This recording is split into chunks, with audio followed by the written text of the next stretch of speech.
এই গাইস, আসসালামু আলাইকুম, ওয়েলকাম টু আওয়ার শর্টস। অনেকদিন পর তোমাদের সাথে দেখা, প্রায় 1 বছর পর। তো এখানে আমার ছেলে ঘুমাচ্ছে, তারপর আমার রান্নাঘরের অবস্থা খুবই বাজে হয়ে রয়েছে। ওখানে ছেলেকে ঘুম পাড়িয়ে আসলাম, রান্নাঘর গুছাবো। তার আগে আমার ভাত তরকারি আমি ফ্রিজে রেখে দেবো, কারণ আমি রাত্রে ভাত খাবো না।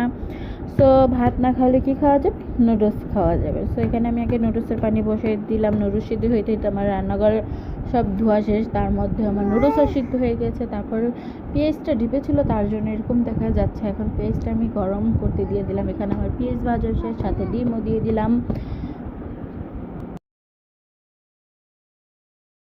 তো ডিম দেওয়ার পর সাথে একটু লবণও দিয়ে দিলাম। দেওয়ার পরে একটু তা ভাজা ভাজা করে নেব। ভাজা ভাজা শেষ হয়ে গেলে এখানে আমি আমার নুডলস, সিদ্ধ করা নুডলসটা দিয়ে দিব। শর্টকাট রান্না করতে গেলে রাত্রে 12টা বাজে, ঠিক এইভাবেই করতে হয়। তো এখানে আমার নুডলস রান্না করা শেষ।